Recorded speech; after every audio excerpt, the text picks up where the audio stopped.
Shooting চলাকালীন সমুদ্রে হঠাৎ জোয়ার চলে আসায় রাহুল ব্যানার্জি বুঝতেই পারেনি তালসারির সমুদ্র তীরে এক মুহূর্তের মধ্যে বদলে গেল সবকিছু। জোয়ারের সময় রাহুল জলে তলিয়ে যাচ্ছে। যেখানে শুটিং চলছে কেউ জানেই না জোয়ার কখন আসে। বিপদের জায়গাতেই তারা শুটিং করছে। যেই জায়গায় এই ঘটনা ঘটেছে সেটা শুটিং করার জায়গা নয়, একটা সুবর্ণরেখা নদীর মোহনা। নমস্কার, আমি সুনীল হেমব্রম। রাহুল ব্যানার্জির মৃত্যুর সম্পূর্ণ ঘটনা কিভাবে ঘটলো আর কোথায় ভুল হয়ে গেল সেই নিরাপত্তায়। 2026 সালের 29শে মার্চ রবিবার জি বাংলার সিরিয়াল ভোলে বাবা পার করেগা আউটডোর শুটিংয়ে যান অভিনেতা রাহুল অরুণোদয় ব্যানার্জি। সুবর্ণরেখা নদী থেকে 3 কিলোমিটার দূরে মোহনা আছে। ওই মোহনায় জোয়ার এলে জল ভরে যায়, ভাটা হলে চর পড়ে যায়।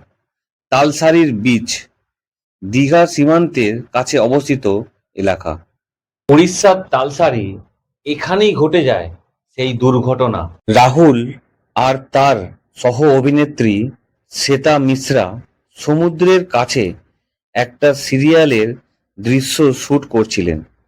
দৃশ্যটা দেখতে সাধারণ, কিন্তু ভূমির নিচে লুকিয়েছিল বিপদ। যেখানে শুটিং চলছে কেউ জানেই না জোয়ার কখন আসে।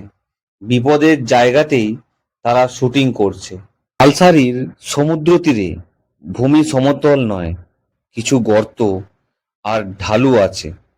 হঠাৎ প্রবল জোয়ার ও জলের নিচের টানে অভিনেত্রী সেই জলেই পড়ে যান।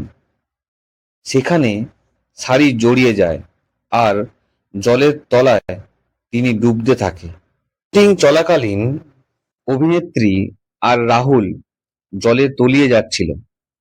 শ্বেতা মিশ্রকে যে উদ্ধার করে সে তাকে খুব কষ্টে চুল ধরে টেনে তুলে উদ্ধার করতে পারলেও নায়ক রাহুল জোয়ারের জলের মুখে পড়ে যায়। সেই জায়গায় বালি আর জলের টানে নিচের দিকে নিয়ে যেতে থাকে। জলের নিচে রাহুল লড়াই করছিল জীবনের সাথে। কোনো লোকাল গাইড করেনি, কোনো লাইফ গার্ড নেই, কোনো উদ্ধারকারী নৌকো নেই। এত কিছু অবহেলা করেছে, এটা কি জেনে বুঝে, না এর পিছনে অনেক বড় রহস্য লুকিয়ে আছে? দূরের সেট থেকে ধীরে ধীরে কিছু ক্রু মেম্বার দৌড়ে আসছিল, কিন্তু ততক্ষণে সময় কমে যাচ্ছে।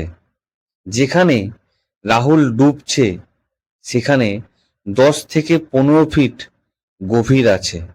লোকাল লোকেরা দেখে ডুবছে কেউ, তখন তারা নৌকো নিয়ে উদ্ধার করতে আসে। রাহুল একা লড়ছিল সমুদ্রের সঙ্গে। দূরে দাঁড়িয়ে থাকা ক্রু মেম্বার আর ক্যামেরাম্যান স্টাফ সবাই হতবাক। আর তার সাথে জোয়ারের জল বাড়তে লাগলো। সাঁতার জানে না রাহুল ব্যানার্জি। জল আর বালির টানে জলে ডুবতে থাকলো। জল আর বালি শ্বাসনালীতে ঢুকে যাবার ফলে নিঃশ্বাস বন্ধ হয়ে গেল। জোরে জোরে কৃত্রিম শ্বাস প্রশ্বাস দেওয়া হলো। তারপর গাড়ি করে দীঘা স্টেট জেনারেল হাসপাতালে নিয়ে যাওয়া হয়। প্রায় 11 কিলোমিটার পথ। হাসপাতালে পৌঁছে ডাক্তাররা তাকে মৃত ঘোষণা করেন। অজানা নদীর মোহনায় শুটিং করতে গেলে লোকাল গাইড থাকা অবশ্যই দরকার, যেটা এরা করেইনি।